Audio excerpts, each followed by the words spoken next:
Sporting touch of hands. Round number one. There's that fast start. And that is the fastest knockout in bare knuckle fighting championship. K-Bomber, born in the Bronx, raised in Dade.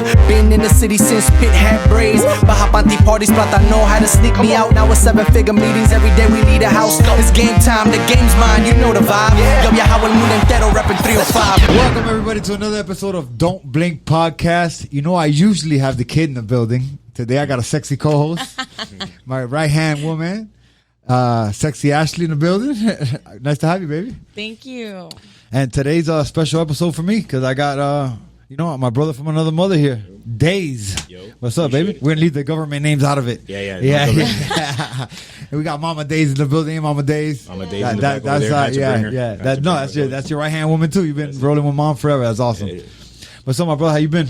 Been good, bro. Just grinding, man. Taking care of Mama Daze as always. You know what I'm saying? Just in all my endeavors, all my talents, my traits, absolutely. jack of all trades. Yeah, we're gonna get into that for sure. We're gonna get into that. It's great to see you. I ain't seen you in a minute. I know. Yeah, it's been a while. we're gonna get into how me and Dave went to the other side of the world one time for a fight. And We came back. that. Absolutely, it was great to have you. That was in Italy, right? Yeah, I was in Italy. Came to Italy with me. We're gonna get in there. That was my first time out there. Yeah, me too. Yeah. Me too. It was awesome. We went out there. And, actually, no, my bad. That was my second fight. My second time out there. My first fight out there. Yeah. Okay. Yeah. My brother. So Don't Blink Podcast. We like to highlight our guests and show people how you came out of the struggle and where you came from. So let's start from the beginning, man. I know you're Miami born and bred. Yeah. But from where? And let's start from the beginning. All right, cool. Well, I'm half Cuban, half Nicaraguan. My dad's Cuban. My mom's from Nicaragua. So I got the best of both worlds. That's I right. want to say. Nicoya hasta la polla. Nicoya hasta la polla. Both my parents came from communist countries. Yeah. You know, they had to escape from all the problems and issues, so they came over here for better opportunities. And obviously, my dad met my mom, and here I am. Yeah, You know what I'm saying? That's right. So that's the beginning right there.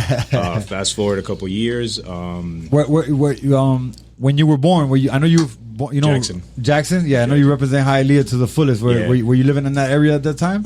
No, I actually moved to Hialeah. My mom ended up getting a spot out there in Hialeah when I was like around, I want to say, somewhere 11, 12, 13. Okay. Give or take. I can't Okay, so remember beginning exactly. of like middle school kind of. Ending of middle school, about the beginning of high school. Okay. So that's Do you when have I any siblings? only child. Yeah. Oh, nice. Yeah. So my mom moved to Hialeah. Stayed out there in Hialeah. Yeah. You know what I'm saying? They took me in. Hialeah was home. Absolutely. I grew up in like Little Havana area. Okay. Give it take that little spot. Right. But also too, I was like in Lejeune. I went to Kinloch. Okay. You know what I'm saying? So, and then from Kinloch, I ended up going to high school to Barber Goman. Okay. That's where I graduated Back from. in Hialeah. Yeah, back in Hialeah. Okay, we go a little Barber Goman. Barber Goman. I was in West Hialeah Institute. Okay. When I got kicked out. Obviously, all my bad shit that I did, and then basically had to put me out there. Yeah. I remember that little institute because we're the same age. That's where you had a couple little spots they used to send you to. You got West Hialeah, you had MacArthur, and then you had East Hialeah Institute. I did MacArthur. Shout out There to MacArthur. Don't even exist no more. Now it's like a charter school. Now it's like this whole different school, and then they got all these buildings that they built out, these new apartments and. Now they gave up on kids. They're sending them straight to jail now, brother. They're done with the bullshit. Yeah, there at MacArthur. No, MacArher's like a charter school now, but like kids in general, I don't know. They don't have any more like opportunity schools. I don't. Not that I see. I see like J.R.A. Lee turned into like a charter school too, and Miami's getting gentrified, bro. It's crazy. It changes, bro. It changes. Absolutely, and we've seen it from the beginning. Yeah. And most of these people, these kids won't see what we went through. I know. You know what I'm saying? So they won't even understand the concepts. Yeah, it's true. Or the struggles. It's true. Oh yeah, and let me ask you. The days that I know, going back to like, let's go to high school. You were always the same days. You were into like tattoos, fashion. To be honest with you, I wasn't. I was never supposed to get tattoos. Right. I was the same way. And that our moms are against that. I was going to say, your mom probably was so against it. Yeah, my dad was the number one that told me not to get tattooed, and I had made him a promise. I think that's the only promise that I've ever broken. He didn't want me to get tattooed. Obviously, him growing up, eso va para los delincuentes, back over there in Cuba and stuff like that. But me being an artist, you know what I'm saying, I ended up meeting one of my homies, Ray, dope artist. When I saw his artwork, when I was working at the barbershop, he tattooed most of the barbers. And when I seen the art, I was like, damn, because I was a graffiti artist as well. You know what I'm saying? So when I seen the art, I was just like, fuck, I gotta get tattooed. How old were you when you got your first 17. one? 17. Yeah, give or take 17. Yeah. Can you still see it, or did you cover it up? Yeah, just not on the air. Yeah. I was like, you know what? Let me hide this. So I ended up getting like my whole bottom pelvis done. Okay. And then from there, a couple years later, I was just like, you know what? I got to get something else done. And then I ended up getting like a piece on my chest. And then for like a couple months, I was wearing like T-shirts and stuff like that. I was hiding it from my mom. I was hiding it from my dad. When I had got arrested. I did the same thing, bro. When I was on probation, I was like 17 or so. I was living with my dad for about a year and a half, too. And at the pool, I used to wear a T-shirt all the time, and I was heavier set. Yeah. Back then, I was heavier set. That was your excuse. I don't feel comfortable. Like, estoy gordo, yo no quiero enseñar la barriga. Yeah, bro. Listen, I was in Mexico. Not to interrupt you, we're getting back to it, but I went to Mexico, got a tattoo in Mexico on vacation. I was like 15 years old, and wore high socks because it's on my leg. I wore high socks on the beach, and I made my friends do it too. Tell my mom it's a fashion, you know. But yeah, so then after that, I ended up getting another piece, and then I was just like, you know what, man, I can't be like this all the time. I got to go ahead and tell my parents. So I ended up telling my mom first. She, at first, didn't accept it, but obviously through time, she accepted it, and it was already done. Right. And then when I told my dad, like, I think it was Father's Day or his birthday or some situation. No. Yeah, I was like, you know what? I can't hide this shit no more. I was on the phone with him, and I was like, look, I got something I got to tell you. You know what I'm saying? I've been holding this shit for months. And as soon as I got to the crib, he was telling me, he was like, when you get here, we'll talk about it. So when I showed up, he was already lit. With a bat. He was lit. So he was out of the pool, he was dripping wet, and he was like, I come in through the door, and he was like, a ver, déjame ver ahí el tatuaje que te hiciste. Oh, shit. You know what I'm saying? He already had that. Let me see the tattoo. I don't know if you speak Spanish. Yeah. All right, cool. Well, translation. Perfect. So he was like, all right, let's see this tattoo that you did. So I was like, all right, fuck, he's going to give it to me. So I take off the shirt, and I show him my chest piece. And he's looking at it, and he was like, you want me to tell you something? And I was like, fuck, he's going to give it to me now. I was like, go ahead. He goes, eso tan pingao. That shit's raw as fuck. Oh, yeah. And I was like, what the fuck? And then he was like, call the dude who did that shit and tell him he's going to do one on me too. Oh, shit. And then I was like, what the fuck? I thought you were going to, fucking like turn me a new asshole or some bullshit. I thought you were going to give it to me.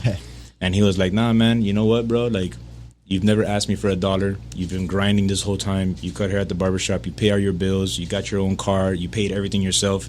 You're a man, bro. That's awesome. And I was just like, damn. That right there made me feel like, all right, cool. I fucking, I worked, I struggled, I did all that shit on my own. And then after that, I was just getting tattooed every week. And then when he was just like, yo, bro, hasta cuando, And I was like, nah, man, you fucked up, man. You told me I was a man. You opened that door a while ago. You already gave me the approval, and I went heads. That's right. Heads in, and I fucking got, I'm tattooed from head to toe, literally. Absolutely, my tongue, my hands, my palms. Like, I'm trying to squeeze. You got your tongue tatted? Yeah. Oh, shit. I've done it like 3-4 times. It never stays. Let me see. I can see some of the color. Never stays. Yeah, like here it hardly stays. The palms, too. you got to go real deep. Yeah, I've done it a couple times. I don't know if you can see, but it's a little happy face smiley. That's awesome. I see your lips. Yeah. It says, kiss me. Yeah. And then I beg for it. It says, please. Oh, really? Oh, my God. That's so funny. That was on point. Yeah. He made the clothes. Yeah. It worked on me one time. I didn't even know. It was in Vegas. I was at a convention for a clothesline, and some girl came up to me and gave me a pop kiss like a couple weeks after I had gotten it. I totally forgot that I had the tattoo, and I was just like, I looked at her and I was like, what the fuck? And she's like, it says it on your lips, silly. I was like, oh. Clutch. Came through. Look what it says down here. My brother, you were talking about being a barber, and you're a badass barber. You know what I mean? That's how. I cut your hair. Yeah, you did cut my hair, and you put the Monster logo on me for a fight. Dope. Were you working at Juice's shop back then? Where were you at? Nah. No, Juice is a close homie of mine. That's right. Yeah. But no, I never worked at a shop. Yeah, no, you were working with somewhere else in Hialeah. For some reason, I had the places mixed up. That's right. We all come from the same. Yeah. How did you start cutting hair? All right, so that's a good question. I never really had the coolest haircuts when I was in school. You know what I'm saying? I remember one time I had this haircut. This was back then when I was like in elementary, middle. It was like my whole head was one number, but the front was like this. Oh, yeah, I had that too. That Sean Camp. And my dad used to call me a plumero, a little fluffer thing. That fucking like shit. Right. And so one day I told my dad, because my stepmom she's a hairstylist. So they had a salon. So I had told my dad, I was like, look, I'm going to teach you how to do a haircut, a fade. You basically get this clip, pass it one, and then you got to erase the line. So I kind of taught my dad how to do a fade. Okay. It took a while. How'd you Just learn? by How'd you just learn by that? watching other people do it. Well, I had homies in middle school that they had the fade, Right. so I seen how they did it. You know what I'm saying? So I was like, all right, let me Kinda teach put my two dad. and two together. So then he gave me the fades. It was pretty decent. You know what I'm saying? Yeah. But then one time he was passing the clip, and The clip busted off. I had to shave it all bald. So I was completely bald. I swear I was balding. I had to buy out my Bodo hat. Yeah. I told him I'm not going nowhere until you get me a hat. And then after that, I started like cutting people's hair. Nice. So I picked up the clips. I started cutting my own hair. And then from there, I was in high school. I cut a couple homies. And then I was walking to the cribs. Yeah. You know what I'm saying? I was a barber, pedestrian barber. Yeah. I had a little book bag, and I would charge like $3 back The then. neighborhood barber. Yeah, and No, then we were at and- Lago. In Lago, I remember I plugged up to the wall, and everybody that was at the pool, I was just cutting hair for $3, and everybody just jumped into the pool after the haircut. That shit was full of hair. Oh my That's god, awesome. that is awesome. No, and cutting hair is a form of art to me too, Yeah. man. You know what I mean? Especially the way you do it. You do some raw ass designs. Yeah, I mean, I've been cutting hair since I was like 14. Yeah. You know what I'm saying? That's awesome. And talking about hair, everything all right? All right. Hey, talking about hair, you had dreads down to the fucking floor at one time too. I had dreads. I just recently cut them off. And you had dreads on your beard. I Yeah, had long dreads hair. on my beard. Yeah. Yeah. So it's been about a year and a half. December 9th, 2021 is when I chopped it all off. I had it for 17 and a half years. So I had dreads literally like this much. You would have touched the floor. Yeah, I remember. Yeah. How it was super heavy, I bet. How did you wash it?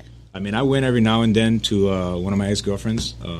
She is a hairstylist, Yeah. so she would wash my hair. She does dread maintenance and stuff like that. Okay, good. So I would go to her every like month, every 2 months or so, whenever I felt the need to look a little presentable. Whenever it smelled like a wet Yeah, dog. yeah, yeah. Whenever I felt the need to be a little bit more presentable, then I would go and I'll wash my hair. If not, I did it myself. But whenever I needed some maintenance, I would go to her. Right.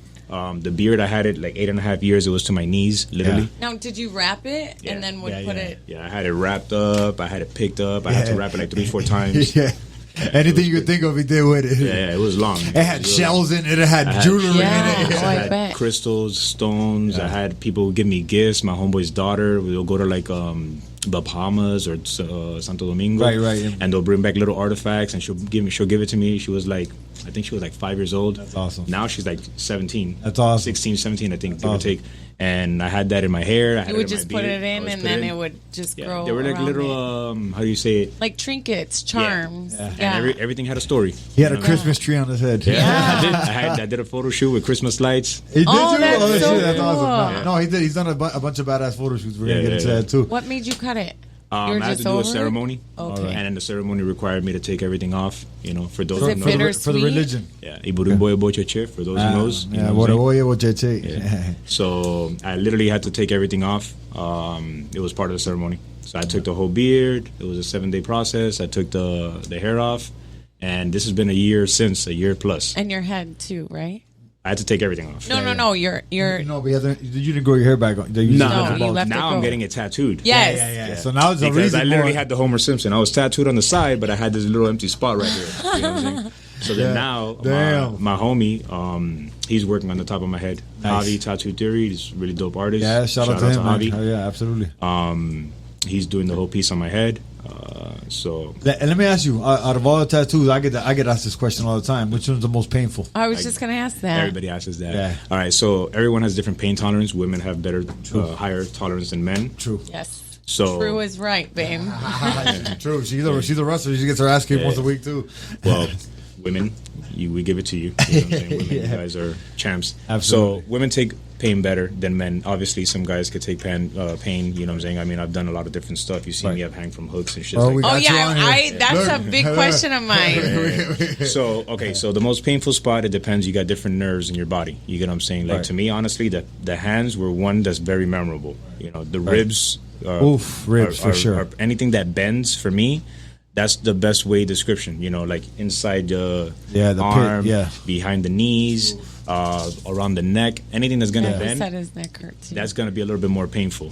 But the hands has been like hands down one of the most pun painful. intended. Yeah. And I bet it's hard to do the recovery process because you need your Right. hands all the time. It's crazy though because I could literally get my hands tattooed and you won't feel no pain after. Like, you know, when you get tattooed and somebody's like, hey, what's up, bro? And you're like, yeah, right. All right, with the hands, as soon as we're done, like, I can literally go like this, and I won't feel nothing. Yeah, because it's different texture. Or is it like dead skin, right? Like the top of it is dead? Yeah. It's thicker skin. So compared to your soft skin on top, this is a very, very thick like a pad. skin. So you need to puncture the skin way deeper than what you would do on your actual epidermis, layers. Yeah. So you need to go ahead and break through. That's why it's so painful, and you got to go real slow. Yeah. At least that's the process that I know. You know Absolutely, no, you're right. You do got to break through to make the ink stay in there. So then you became a tattoo artist. Then after, I also tattoo as well. Like I said, jack of all trades. Yeah. For real. Yeah, as soon as the show's over, we're getting a couple fresh tattoos in here for the people who don't got. And that's all because my homie, I've had a bunch of homies always telling me to tattoo them and stuff like that before I started tattooing, like really known tattoo artists and stuff. Friends of mine, they've all asked me to tattoo them, and I was always like, nah. But then my boy that tattooed me, which to me he's like one of my mentors, and I've always like looked up to him in so many different ways. He's the first one that tattooed me. When he told me, he was like, yo, you got to come over here and tattoo me. You know what I'm saying? And I was just like in shock. Like, I was like, oh shit. Like, now it's serious. Like, I really got to fucking do this. I got to show up. So I went and I did like a little ladybug on him. Nice. You know what I'm saying? He pulled all the machines. He taught me how to do everything. And then from there, I had homies from New York that they saw that I had did it. They gifted me some machines. That's awesome. And then from there, I was like buying different equipment. I looked into my own stuff. And then other friends of mine kind of like pushed me towards it, and then I started tattooing other friends that were tattoo artists, and then I picked up little more pointers. Obviously, I got tattooed by so many different people, so I always ask questions. Right, of course. And then me being an artist as well, like kind of like fast learner. Yeah, you pick it up. But I'm still learning, obviously, because every skin is different, you know. Absolutely, yeah, no, and people react different. You gotta wait for those jumpy people and everything. Right. It's like, yo, hold on, you know, like.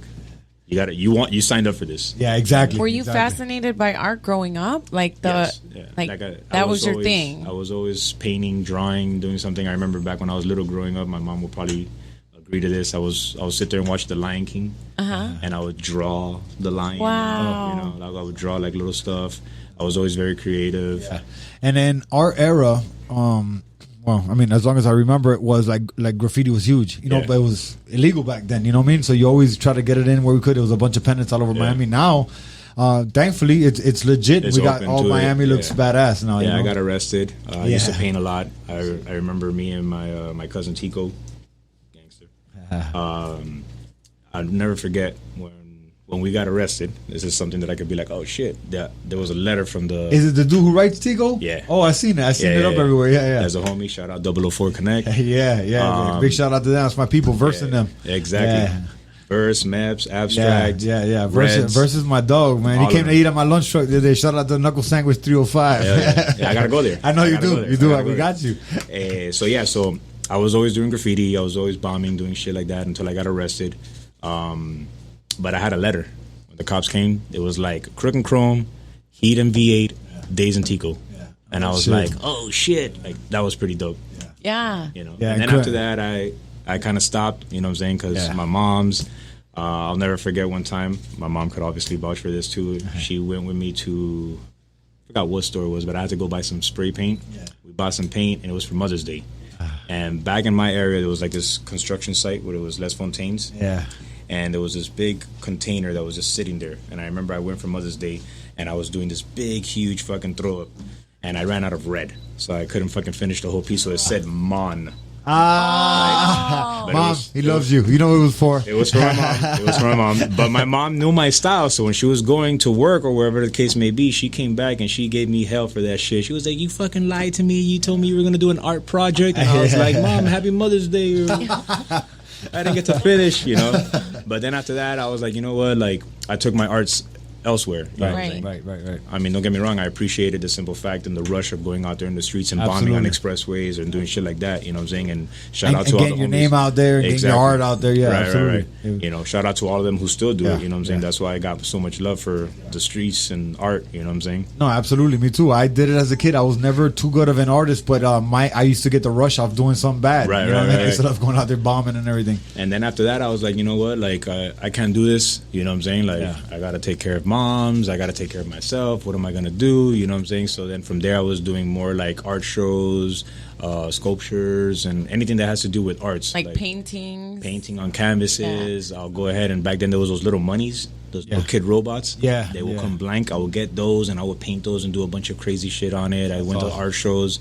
So anything that dealt with art, you know what I'm saying? No, and now you do photography too. You've been doing photography for years also. And that's all because shout out to Derek. Yeah. You know what I'm saying? Shout out to Derek G, my dog. Yeah. So thanks to him, I remember I was like 20, 21 or so. Obviously, since I was heavily tattooed, I had the dreads and stuff like that. I would get calls for music videos and modeling and shit like that. We did a music videos together too. Yeah, we did. We done a lot. Yeah, we have. So they called me for all these things, and just because of the look and the appearance that I had, you know what I'm saying? So thankfully, I'm grateful for that. You know what I'm saying? That's when they started calling me, and then photographers after that, after Derek shot me, would hit me up because they wanted to shoot me because of my look.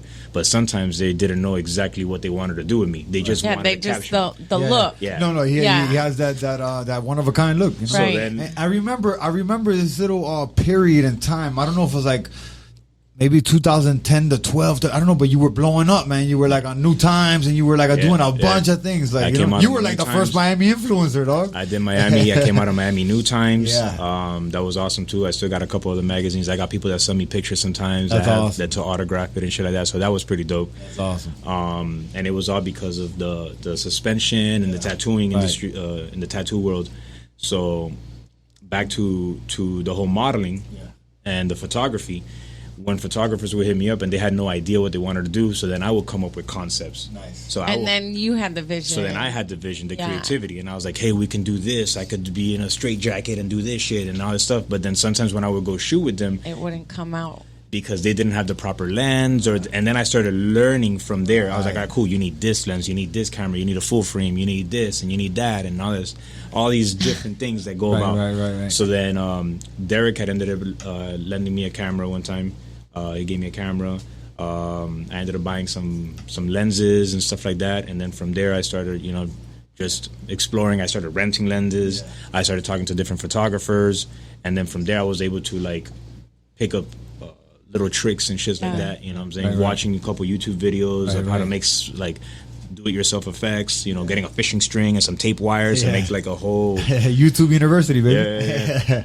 No, and we went to Italy. You got the best shots. You got all because Derek was working next to me. He was at the time he was managing me, so you got all the best shots. You actually got the time when I knocked him out. You got it on video. I love shooting because I love capturing moments. You know what I'm saying? I love everything that has to do with film, like movies. I watch a shitload of movies. My mom knows I got a fucking crazy collection of movies. I'm a movie buff too. I'm a movie buff. Like I'll sit there and I'll watch. I'll tell you like from what movie, what line. You know what? This is a hard question too. But if we had to narrow it down, what would you say would be? What's your favorite movie? All right, I get this all the time, but it depends on the genre and the topic. Okay. All right? Okay. So one of my all-time favorite movies, and I have it tattooed on my back, is Back to the Future. Okay, dope. That's like one of my all-time. What do you have? The cover on? No, I have the DeLorean flying. Okay. It's on my back. That's awesome. My other all-time favorite movie is True Romance. Oh, okay, that's badass too.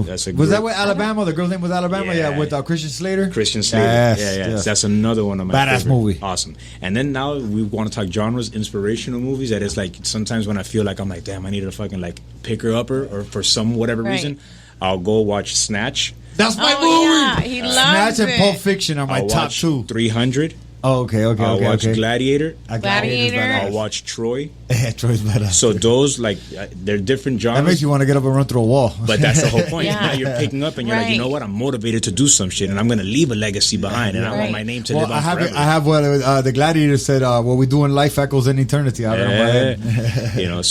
So I have a lot of different movies that are my favorites, but it all depends on genres. You know what I'm saying? Do you film too, or just photography? I've done creative directing. I haven't filmed. That department I haven't gotten into. I just have vision, so I like working with like Gutino. Right.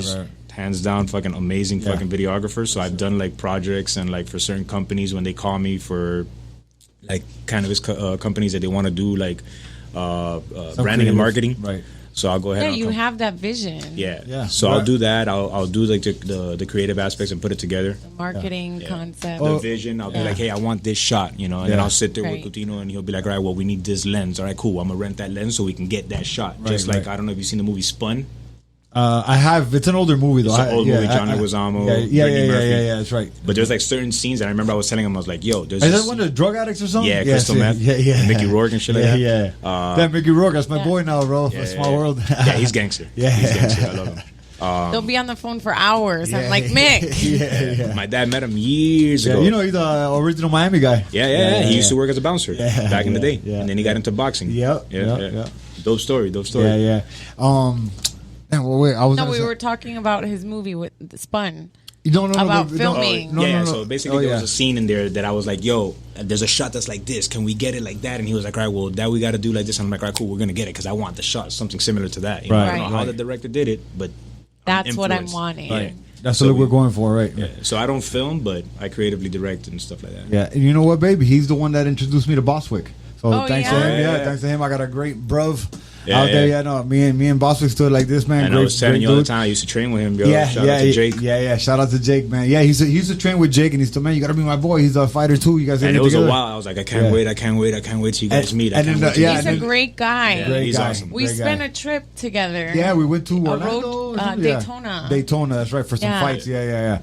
No, great guy, and the reason I brought that up. Shots of you guys, right? You got us sparring, and then we did the CBD, Hymerica, right? Yeah. Are you still working That's at your the company? Yeah, that's me and two of my partners. Okay. So we focus on CBD, tinctures, gummies, Delta 8 flower, anything that has to do. We also do white labeling and manufacturing. We have like anything that you want, we can basically do. Okay. Are you guys getting the actual THC flower and stuff? Are you dealing with anything with that? I work with the cannabis industry, with dispensaries and stuff like that. Right. We can't obviously make it because we don't have the licensing for that. All right. But we do. We look for partnerships and stuff that we can work with. Well, after here we got to talk because I got a good company that actually shout out to the Flowery sponsor me. Yeah. So we're open to that. I do stuff with like True Leaf, Cure Leaf, depending like that. But my main go-to has always been True Leaf. I would love to obviously collaborate with THC. Right. What we have is the doors for CBD and anything that's not medicinal. Right. You know what I'm saying? That people can go to the smoke shops or gas stations and stuff like that. Right. You know, and the whole story with that is because my mom, you know what I'm saying? Right.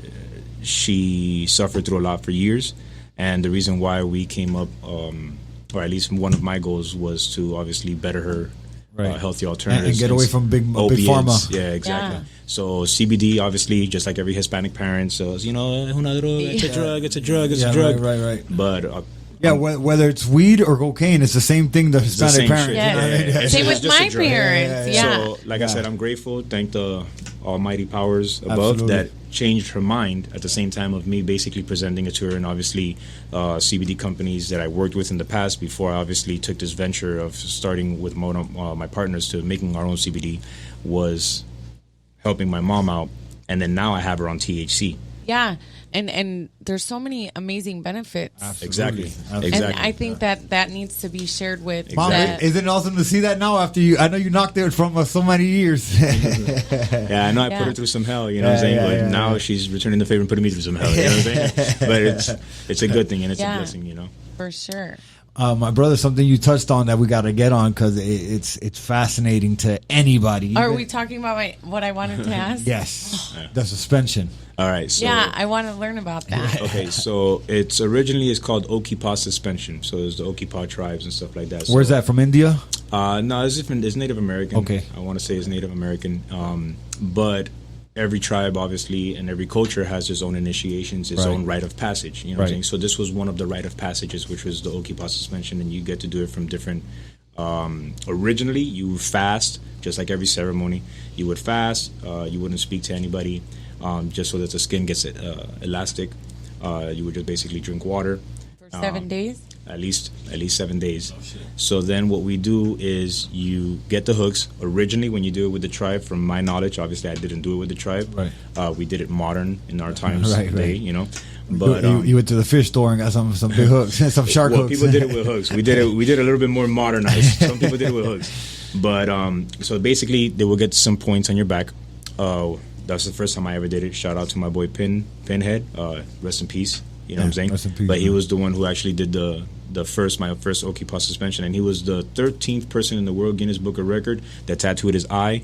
I've seen him. He had his eye blue and no anesthesia. Damn. So he was an amazing fucking guy. Oh, wait! You saying the word pinhead? I think I have seen him too. Yeah. With his eye, and he had like horns and stuff. Did he have those? I think he had two little. I don't think he had many. Not horns. Those but like marbles. spikes. I think he did. It wasn't underneath the skin though. No. Okay. But I think it was just like little spikes or something like that. But I think he took them off. But he was known for his blue eye. Again, I got into it because of him. And he performed a whole Oki suspension on me in his backyard, which was awesome, off a tree. It was very like... I've seen pictures. You showed me pictures of that years ago. I had Tattoo Baby was with me that day. Right. I took her with me. How was that, man? How was, besides, I mean, obviously that's... It was a rush at You first. fasted though for how many days? I didn't fast. Okay. I didn't fast. Okay. I So didn't like fast. you But went you're supposed to. straight in. He went for straight the in, Burger King drive-through, came through. Yeah. That was just me, like I said, at a younger age. Right. You know How what I'm old saying? were you? I want to say I was 24, Damn, yeah. 25 maybe. And they said, "Oh, why don't you It try was- this?" And no, you it were was like, something "Okay, that I was cool." very interested in because Okay. I had friends of mine and obviously my guy that was into Yeah, it as well. because you know what? Before, sorry to interrupt you, but before I had seen you do it, I had been to tattoo conventions prior And to I- that time, and I did 20 it at years ago, conventions. and I used to see it at conventions. Yeah. You know, So I had did it before, right? That's when I did it privately. But then they had hit me up because they saw that I was so good, you know what I'm saying? And I took it all in. Right. It was very amazing. I'm not going to lie. It was like a great relief. Like I felt like I got the best sleep ever, you know what I'm saying? shit. Because it's all right here. Right. You know? Yeah, I was gonna ask you. Had to be in like a Yeah, you gotta be in the zone. completely Yeah. different mental Exactly. state, Plus right? the people you're surrounding yourself with, which Right. is with anything that you do, kind of, you know what I'm saying? Right, Who you surround absolutely. yourself with, you know what I'm Absolutely. saying? So The energy. The first time Exactly. was with your boy, and then the one. And then after, they had hit me up and they were like, hey, we're going to do it at this tattoo convention when it was back in I forgot what hotel it was in downtown. So when they told me if I wanted to be part of the show, I was like, hell yeah, because I used to do all these crazy parties and I would face paint and I was wild back then. And I did it. back in the days. Back in the days. You know what I'm saying? So then I did it again for the show. And then after that, they called me for TV shows. I did it for TV shows. And then after a while, it was more like, all right, like I loved doing it, but I see that some people didn't take it as serious to how I was taking it, like spiritual wise, Right. in a certain essence. You know, like there was a recreational part of it, and then there was a spiritual part of it. After Right. that, I was focusing more on the spiritual parts of it. You know what I'm saying? And you were getting gigs for more of like, hey, look at what's happening, not yeah, the they spiritual. weren't appreciating Yeah. the simple, like what it takes to go through Right. that, you know what I'm saying? Right. Like there was one show that I did that Everybody's like, "Hey, show me your trick." Yeah. Exactly. Yeah. and it's like it's not like that, you know what And I'm you saying? probably can't even tap into that mental state being Right. at a tattoo convention with Right, thousands of people. Right. There's like I could tune in and out, but then there's so much that I'm like engaging Engaging. with. Sorry, tongue twister there. So then after that, I started doing it more closed in, where it was more like closed circles, ceremonial. And then I was doing it with a couple of my homies. We would do it in his backyard. Then it became a lot more spiritual for me. And then from there, instead of doing it from my back, I was doing it from my chest, which is the original way, which was what I was talking about with Okipa. Yes. So it was the rite of passage. So originally they would do it with bones. They would pierce your skin with bones, and then they would tie the rope up to a horse or a bull or a cattle or whatever it is, and that's how they pick you up. And you stayed there until the hooks broke off. Jesus. That was the initiation. If you didn't, after a certain amount of time, from my knowledge, they would pull you down until it actually breaks. So that was your initiation of you being a man to being able to be part of this tribe. Just like any other initiation, any other tribe will have. There's another tribe that I wanted to do a long time ago that they basically cover your whole face in mud, right? Like this whole paste. And then they're doing all these scarifications. Not that I want to do the scarification, I just want to do the I've simple. seen something like that, like the gator. It looks kind of like a gator skin. I don't know exactly, but I just know that the process is that you cannot flinch. You know when you're like, ugh, Yeah. right? And as soon as you So they crack it. you can't crack. So that's like why I was like, all right, I'll do that tattooing. I'll put paste and see if I could just sit there. And I've done it before where I'll just sit there and I just get tattooed. But I wanted to kind of like try See it if- just for myself. yeah. You know? Like, hey, there's no wrinkle right here, right? Like, Right. But I know that there's tribes that do that. And then it's like, all right, they see a wrinkle. It's like, all right, this guy's not worthy of being, you know. Like in the Satari Maui tribe, they do the bullet ant ritual. I don't know if you've seen that shit. And that shit's fucking crazy. What is it? What is it called? So it's called the bullet ant ritual. Oh, bullet ants. Oh, yeah, Bullet yeah, ant. yeah. So okay. getting bit by this one ant is equivalent to getting shot by a bullet. Right. So this tribe at the age of like 6 years old is Oh mandatory my that God. everybody goes through this every single year. It's not like, At all right, cool, you did it 6? once at 6 years old. You can watch a documentary on it. I've seen it. It's really awesome. It's really intense, and that's something that in the near future I hope to accomplish one day. People will call me crazy, but hey, it is what it is. You know what I'm saying? And these That's tribes, your type of crazy. there's no known disease. They've already done testing on these tribe members, and Yeah. there's nothing. Wow. It's not And poisonous or anything. the poison and the toxin is the actual bullet. Right, right. The- No, the- but there's no known disease in the culture. in that tribe. In that tribe. Oh, okay. in that Yeah, tribe, and they think it's because of simple fact of the The process bullet and the initiation of their immune to this toxin or the Right, venom that's right. inside the bullet ant. You know what I'm saying? There used to be a show called Taboo. They used to Yeah. do these types of things. Like that. Yeah. Yeah. But Man, put you on there, but you already covered like 3 of them. I mean, I would love to just go, and obviously to me it's like I'm very fascinated all this culture and knowledge Right. and stuff like that. So it's not that I'm like, oh, trying to be a badass. No, absolutely. I'm I know drawn you. to I it. know you personally, but Yeah. you're right. For the people out there, it's that's just the type of person you are. You're a real spiritual person, Right, real, right. you know. And I can see you. You know, it's in a ceremony. I just like really being connected. taking it in. exactly, Yeah. exactly. So Bringing that good energy. I know a lot of people want to know, does it hurt? I read something about it. It feels like burning. It's not hurting. It's not like painful. When you do the Okipa suspension? Yeah. All right, so you're going to feel the piercing, obviously, because it's a hook, a needle that's penetrating through your skin. And it's like that big, It right? depends on the size of the needle. You know, Gauge. it's probably a little bit smaller than that pen. Oh shit. You know, and then it depends on how many hooks they put on there. But it's also, like I said, it's within yourself. You know, it's how you're breathing. It's like me, I would do it fasting. That point, I started doing it fasting. I wouldn't eat. I wouldn't do anything. Right. You know what I'm saying? In 2012 is when I stopped drinking alcohol. Nice. So when I would do these like ceremonies and stuff like that, like I was very clear. And I was always like in my own zone, you know, even the people that I was surrounding myself with. So the only thing that bothered for me was when they removed the actual hooks and they had to squeeze out the air bubbles. Like that was they had to massage it out. Like that was the part that I was like, ugh. But there's one, I did a documentary years ago, and it was the suspension, and basically like I talked about it there. I did another one too that I actually pulled myself up, and it was from the chest. So I literally like, yo, I'm gonna do it. So that was my first time from my chest, and I literally like pulled myself up. So that was more my test. What a trip on that one. And then from there, once I got to a certain point, I was just like, all right, here, you take the rope. You know, Wow. And your skin never rips? it doesn't rip. Scars? Are there any I scars? got little tiny little mosquito bites. comes right back to normal, right? Elastic. Yeah. But when you're hanging, your skin won't like rip or tear. They do it properly. I mean, don't get me wrong. There are people that probably have done it wrong. They might have had some different type of scar tissue. You know what I'm saying? But at least me, like I haven't had like crazy scars or anything like that. When's the last time you did it? He just came from it. I'm still bleeding right now. Man, it's been a while. It's been a long time, and sometimes I do think about it. But the people that I used to do it with, like one of them moved to Colorado, the other one moved to China. Yeah, you have to have the right vibe. And Pinhead passed away. And Pinhead Yeah. passed Yeah. away. So those was the only cliques that I was like really close with. I mean, I have other people that still do it, but I go to support. I just don't go Yeah, to you don't have that participate. vibe and that connection. Right, probably. right. Unless I see how they're doing it and I can go multiple times and I can, hey, you know what? I'm down to partake. Right.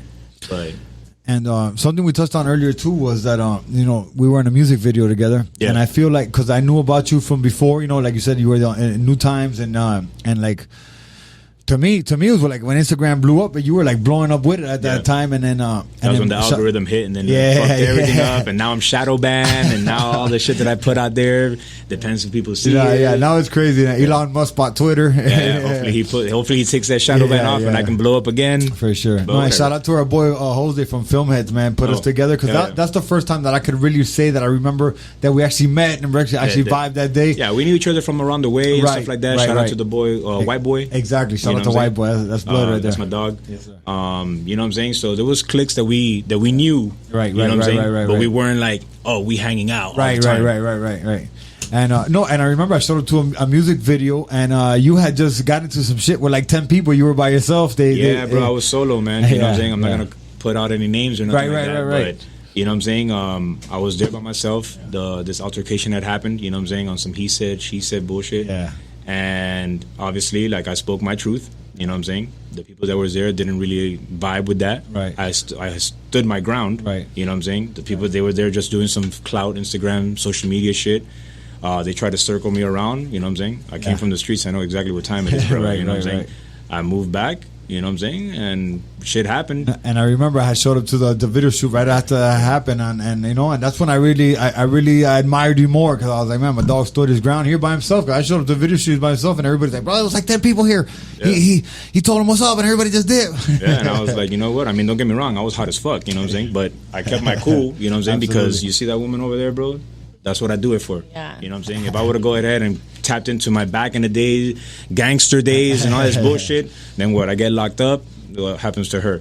Trust and I got to me, pay dog, a fine, court fees, and all this bullshit. Trust me, that's not my world. I fight my own little demon every once in a while too. I got my demons, bro. They're right here. You know what I'm saying? Me too. I got them like a dog. You know, hey, sit. Yeah, that's so good. That's how I do it. You know what I'm saying? And that's how we're supposed to do it. You know what I'm saying? But most people sometimes, you know, depending on the situations, they let those demons take over. Right. You know what I'm saying? Guilty. And sometimes, you know what I'm saying? We're working. His dogs sit, but we're working on them staying. Right. Yeah. Also, too, it also depends on what you're feeding your demons too. You know what I'm saying? Some people, when they start, you know, or any other substances. Yeah. You know what I'm saying? and I'm happy to say, like, I'm not gonna say I'm sober, because I'll have a drink here and there, but I've definitely changed my ways, like how we used to be from before, where I used to look to go out to drink and to go party. It's called evolution, and we evolved. You know what I'm saying? And mindset. Absolutely evolved, adapted to something better, and moved on to better things. And being blessed and grateful, because more opportunities come for you in that way. Absolutely, you know what I'm saying? Right. Because when you're obviously intoxicating yourself, or you're basically putting all these negative things under, you're only going to open doors for negativity. Right. You know what I'm saying? But when you're obviously open to the positivity of it, and obviously you know, because you've been in the negative situation, and you know what's going to happen, you just basically push that shit aside, and you're like, you know what, I'm better than this. Right. You know what I'm saying? It's not an ego trip. Right. You know what I'm saying? It's not that you're better or conceited or anything. It's just like, yo, you've already learned this lesson. Absolutely. You said it and perfectly. I don't need to go down that path anymore, because Exactly. guess what? I got a shovel, I got pavement, I'm going to pave my path. Right. I know exactly where I got to be. So, and that's the way I saw it, but I was fucking hot. Yeah. No, and you just said right now too that you've been sober since, you haven't drank since 2012. So I made myself a promise, and basically, happy 10-year anniversary, bro. Thank you. I mean, don't get me wrong, I'll take a shot here and there, but the promise was like, hey, if I leave Florida, because bro, people see me in the clubs, people saw me at Tootsie's, Cardis, all these places that I used to always vibe and shit like that, and I was a party animal, you know what I'm saying, underground fetish parties and shit like that, but I was like, you know what? Like, my promise is, like, I'm spending $700 at the club over here. $700 a plane ticket to go to fucking Hawaii. Right. And so I went, and I spent $700 when I go to Hawaii. And I'll say, you know what? I'll take one shot here. I went to fucking the UK, and I went over there, and my homegirl that I stayed with over there, she was a fashion designer and a photographer. She didn't drink, so that was cool with me, because I was like, all right, cool. But her brother drank whiskey, so I vibed with him, and he knew, you know, that I told him, hey, look, I don't drink this and that, whatever. And I told him that only on special occasions. So I told him on the last day when I was leaving, I was like, yo, you know what? Like, I vibed with you. You know, I had just met you and shit like that. But I'll have a shot of whiskey with you. Some whiskey that I've never drank before. It has to be something memorable, because I'm here in the UK. Right. A whiskey that I've never tried in my motherfucking life. It's not like I'm gonna walk in there and be like, oh, let me get Black Label. Right. You know? Let me get a shot of Jack. So I tell him, hey, pour something for me that I've never seen. Right. That He came back, he's like, you're a $200 shot. Yeah, you're on you, right? So I had that one shot when he was like, you want another one? I was like, nah, man, I told you. I'm a man of my word. I'm gonna have that one shot. That is amazing. That's huge. That's huge. So it only depends on special occasion. It's not like, oh, my wedding. Like, nah, man. You know what I'm saying? I get it's a special occasion, but I'm here celebrating with you. I'll have one on your divorce. Nah, not even like that. You know what I'm saying? With you. I'm just fucking with you. But it depends. You know what I'm saying? Like, I've had friends of mine. No, it's great if you travel around the world and you're at like an epic spot. Right. That's going to be something memorable. Here's to being here. Yeah. Or something. One of those type of deals, you know what I'm saying? You don't have in the U.S. Birthdays and shit like that, I'm like, man, I spent like 7 birthdays with you. You know what I'm saying? Like, shit like that. Yeah. But if it's something that's like worthwhile, that is like, all right, this is a once in a lifetime opportunity, you know, then I'll be like, all right, cool. I'm gonna have that one shot with you. Right. You know? And then that's it. That's a great way to do it, brother. That should be the only way to do it. Yeah. Kids, learn. I hope this is an inspiration to every one of y'all. You Absolutely, know what I'm man. Yeah, and you've inspired me too. And how to control your demons. Yeah. Exactly. Sit. Yeah. And stay. My brother, and you still cutting hair right now? Yeah, okay. man. Like, bro, same spot. I cut hair. I do the tattoos. I do the photography. I do the whole CBD. They call me for music videos and stuff like that. I've done a same old days, baby. Still doing it. Just doing everything I can. You know what I'm saying? You were a model at the Kanye West listening party too, right? Yeah. How was that? I was part of the stage. I mean, it was pretty cool. No. It was a pretty awesome. So experience. It was here in Miami. In Miami. The Donda experience at the Marlin Stadium, right? I was one of the dudes dressed in black with the whole motorcycle shit walking around. For the How long did you have to walk? 3 days. 3 days. Literally, it was almost 3 days because we had to do practice that whole weekend and then for the show. Yeah. So we did all that. But in the show, how long was it? The show was probably like 30 minutes. Yeah. Oh, okay. Yeah, I think it was like 2-3 songs that he had to sing. So we had to do choreography for certain things, but then things changed. So then we had to do it on the whim. You know what I'm saying? Like, play it by ear. It was random. You know, and it's Kanye. You never know. Exactly. He showed up like 2 hours late. Right, I heard that. I know everybody's complaining about the place. Yeah. I heard the music was like hard to hear and everything. Yeah. I mean, I had the helmet on. I couldn't really understand what was going on. You know what I'm saying? I was there on front row too, so I was on the stage, and I was like, man, that looks like Marilyn Manson over there. And it was. It was Marilyn yeah. Manson. It was. Marilyn Manson. I didn't know that. But yeah, I'm pretty grateful, like I said, for being on that experience. You know what I'm saying? And that's great, man. I did the last 2 Daddy Yankee videos with Pitbull. Oh, did you? You did that hot? Hot? Yeah. That's awesome. She was dope. That's awesome. I did that video. I was booked out of state, and I was leaving literally like a couple hours before that video. So I had told him, I was like, look, I can go, but I got to leave at this time because I got a flight to catch. Yeah. You know what I'm saying? So I'm gonna go do this video, and then I got to go home and pack and go straight to the airport, and I got to leave. You know what I'm saying? So and you made it happen. I made it happen. Nice. Good. That's awesome. That's what was your favorite video. music video you've been in? There's been a bunch of them. I mean, they've all been great. I remember, I have one story I remember that's like epic for me, and this was years ago. I was in the I'm So Hood video. Oh, Okay. Right, yeah. That's Ace Hood, right? Was it Ace Hood? It was DJ. No, that was. Was it Ace Hood? I'm so hood. No, that's DJ Khaled. DJ Khaled. Yeah, my DJ bad. Khaled. Yeah. So I thought it was funny because for my scene where they were put me at, I remember they were like, "Yo, these guys look too hood for this video, for this scene." I remember it was Too hood? Too hood. For I'm so hood. I'm so hood. Yeah. So I was like, damn, I'm too hood for the I'm So Hood video. And that was me and my homie Junk. I'll never forget. Shout out to Junk. We were both sitting there in the corner, and it was a scene where they were supposed to get arrested, but I had the wigs, the whole dreads and shit, the whole mouth. I had my whole mouth full of goals during that time. This time I just split them up because I was like, you know what? I can't be rocking these whole shit. But they were like, yo, this looks a little too hood for this scene. So they put us towards the end. Yeah.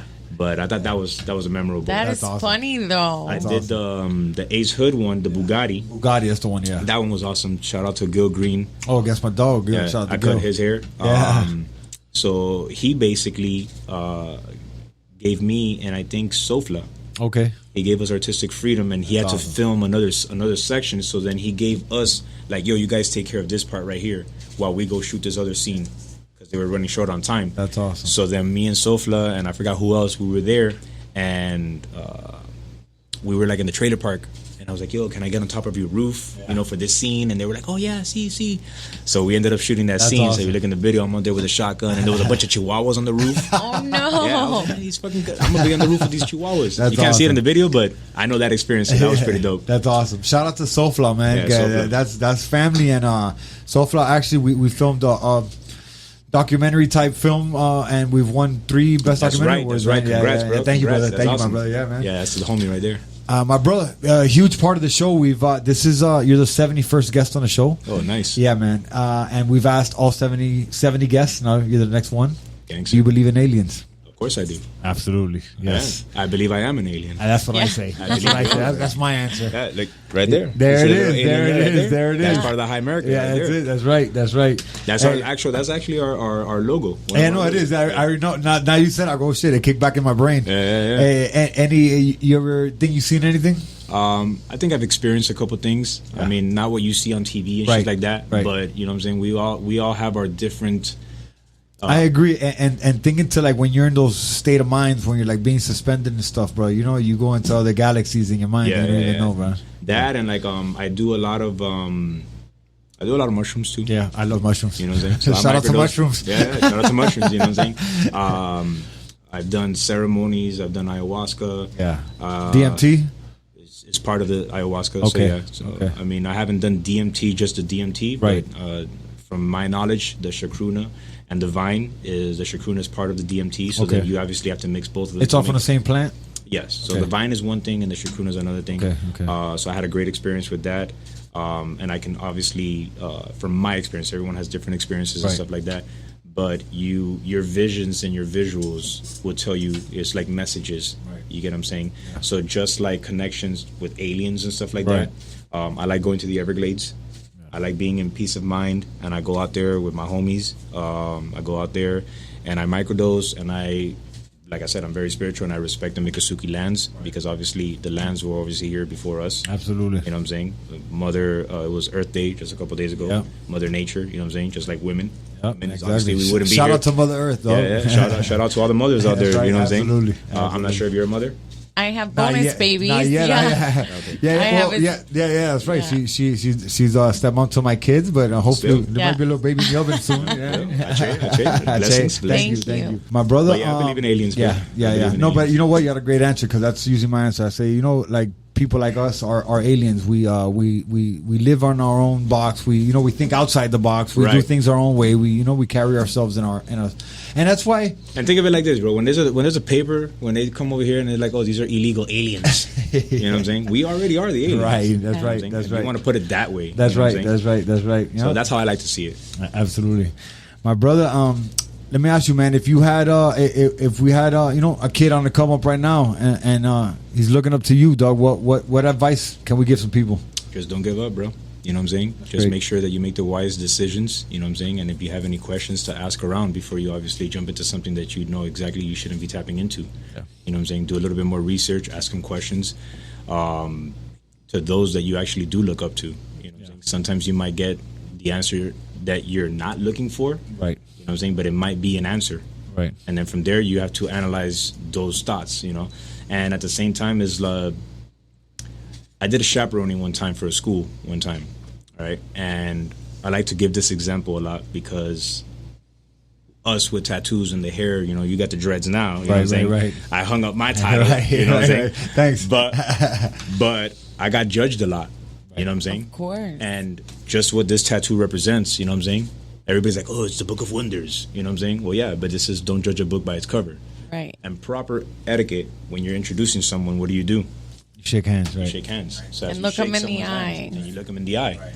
So now, just you know me as personality-wise, how I've always been, you know what I'm saying? I'm very don't get me wrong. Like I said, I got my demons. Right. You know what I'm saying? If you rub me the wrong way, then obviously I you've always, as long as I know you, you've always been a straight dude, a straight man. You know what I mean? You give straight answers. Ain't no lies. Ain't no bullshit. Ain't nothing to worry about when it comes to Daze. You know what I mean? Because you're solid. You know because I mean, bro, just like the epic movie goes Scarface. You know what I'm saying? My word is my bond. Right. You know all I got is my word and my balls. Yeah, that's why I said that the only promise I ever broke that I can think of right now has been the one to my dad that I wasn't going to get tattooed. But hey, to this day, that motherfucker calls me and be like, hey, send me the video that you just did with John Travolta and Robin Williams.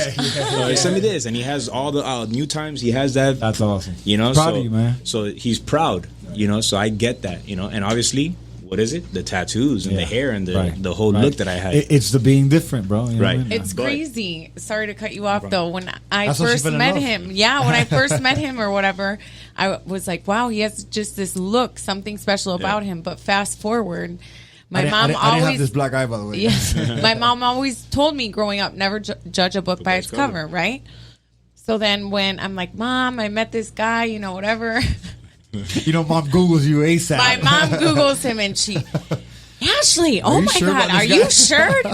I'm reading this, and this. I go, Mom, you told me never to judge a book by its Now my parents love him. Parents, like, that's awesome. Like, but that's how it is. Key is never judge a book I've by always its told people, cover. because again the same thing, the dreads, the teeth, the tattoos, and just my demeanor by itself. I know if I walk in with a not even if I'm mad, if I walk in with a frown, I'll be like, oh shit, this guy's mad, this guy looks crazy.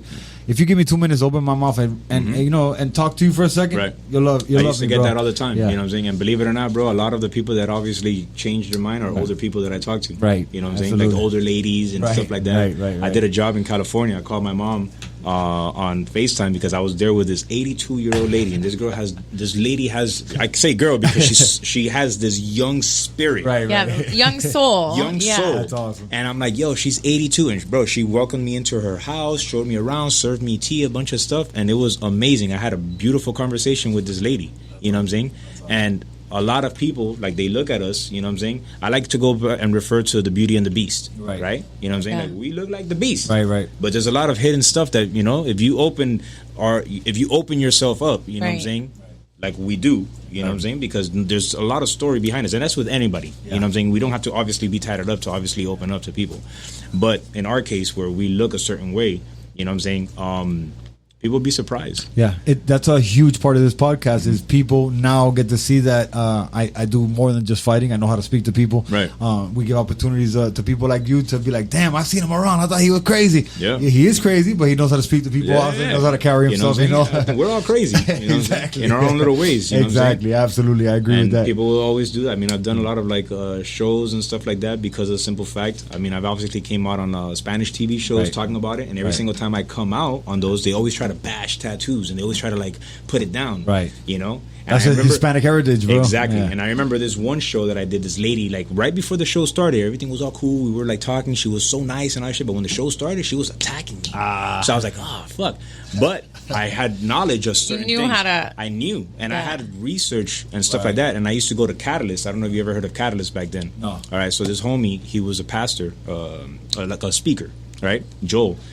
He was tatted up, but he would preach. And he had this church, and he would open the doors for us for graffiti artists and breakdancers and the 5 elements of hip hop. Awesome. And he provided a safe space for us. You get what I'm saying? He passed away, rest in peace. But that legacy still lived on. And he had that for us. So every single time, out of respect, he would shut down, like in the sense of like, all right, everybody that's painting, breakdancing, or whatever the hell, freestyling, MCing, stop, because I got some words to say. Absolutely. And he would preach. So I learned a lot of stuff from him. And I remember on this show when that lady was giving a shit, she was talking about, in the Bible, it talks that you shouldn't go ahead and tattoo your skin and do all this crazy shit. So I basically told her, I said, yeah, you're talking about the Second Testament. Right. But if you really want to go deep and you want to talk about this shit, then talk about the First Testament, because that red hair is not yours. You dyed it. It says you shouldn't change any altercations. Right. You shouldn't change your appearance at all. That piercing that you have in your ear, what, just because you're female? You shouldn't puncture yourself. It says that in the Bible. You shouldn't desecrate your body. Oh, you were serving her. Killed her. I said, so what makes you any different than me? You get what I'm saying? Yeah. And then at the same time, I'm here respectfully, but all the people that are actually the delinquents, because they was calling us delinquents, all the tattoos and delinquents. I said, I get that's what your opinion and what you're basically judging, but there's delinquents out there wearing suits. Right. Yeah. You know what I'm saying? Those are the biggest delinquents. You I was going to say the biggest You got some police officers out there that are some delinquents. Now, you know, I'm not talking bad about authorities, but there are some that do. Exactly. You know what I'm saying? Yeah. But if you're going to point fingers, make sure exactly you know who you're pointing at. Because if you're over here, the Bible also says you shouldn't talk about people. And you're talking about people. And here you are talking about people. No. So if you're going to read to me or you're going to say anything about Bible, then talk from the beginning. Right. Don't talk about another book Get that just your came out. facts straight. Get your facts straight. No, you said something huge that touched me. I'll tell you, because back when I was like 12, 13 years old, we used to go to this church to play basketball. It was called Wayside Church. And so, they had these little 12, 13-year-old kids. I was in middle school, and we played like an hour of basketball, and then they stop us, and they'd bring somebody to talk to us and give us a little preaching. And there was, I don't know the guy's name, but I was 12, 13 years old, and they brought this guy, and he was like an ex-LA gang member full of tattoos from head to toe. And that was, out of everybody that brought, that was the guy that just hit my memory, and I just remember it impacted me big time. And I remember to this words day. Words of wisdom. And certain kids, especially, I can speak for myself. I never listened to people with suits and ties, and it never caught my attention. Never gave me that impact. It was people like that, people that look like myself that I could speak. That went through a struggle. Yeah, exactly. And as myself, I go to juvenile detention centers and I speak to kids, and I see that they listen a little more than they do to the people who bring me in with the suits and ties. Of course, because obviously we can relate to them. Exactly. Because I've been in their position. Exactly. Right. Because there is a connection, because we were them. Right. You know what I'm saying? Right. And they're basically walking in our footsteps, and obviously all we're doing is just letting them know, like, hey, you're going to pave your own way. Right. Don't follow my footsteps. Learn from what what happened to me, right, or from other stories, or even documentaries. Right. You know what I'm saying? Absolutely. My brother, it's been amazing having you on, man. Amazing. It's been a blessing. Spiritual blessing, man. Great energy, dog. Thank you. It's the same OG, baby. Appreciate it. And I look forward to having you again, hopefully sometime soon, man. We're going to bring in Derek G. We'll tell some stories here, too. Yeah, for sure, bro. My brother, I'm down for that. Many blessings to you always, man. Awesome. And to you, too, Mama Daze. Great having you on. Mom, I love you. We love you, too. This has been another episode of Don't Blink Podcast. It's me. We don't have the kid no more. We got baby Ash in the building. The kid's out of town. The kid's out of town collecting our trophy for the best documentary. Thank you again, Oklahoma. And we've had Daze on the show today, man. Thank you so much, my brother. You're amazing. Thank you for having me. Absolutely, and, man. It's not the first. It's not the last. Nah. It's going to be continuing. Absolutely. Yes. Let people know where to find you at. Bro, you can find me in Hialeah. So you can find me on social media. So my social media is I am Daze _. So it'll be IAMDAZE _ you could also look up Hi America, which would be HIGH, no A. So we're not affiliated with America. Yeah, we're our own version of Hi America. Like I said, you'll see our page and what we're all about, and we're just about the lifestyle. You know what I'm saying? It's not just about smoking weed and shit like that, but it's all about the benefits and obviously, the arts and the creativity behind it. Absolutely. It's like I said, it's a lifestyle. Yeah, it's a lifestyle and it's a movement. And guys, that's right. When this episode drops, it'll be Tuesday as you're watching this. But I fight May 7th, Saturday, May 7th. This Saturday, show up to Hialeah Park Casino. You're my guest, dog. Come through. Bring Mama Daze if she wants to see a fight. I don't know if she's going to want to see all that. But I know. Yeah. But my mom goes to my fights and doesn't watch it. She, not for nothing, but she just had surgery, so she's in therapy. She's not wearing the sling right now because she's trying to get movement and stuff like that. So I've had her a little bit on reserve because in certain situations when I've taken her, people bump into her by mistake and she's still under recovery. No, understood. Mama, we'll get you. You can watch it on TV. Yeah. But catch me at Hialeah Park Casino, right in Daze's backyard, fighting May 7th. Don't blink. I think me and Two Nights got something great going on. We got some great guests coming up. It's gonna be dope. We got some dope people that already signed up to do it with us, which is great. A lot of people show us love, and it's because we love them back for sure.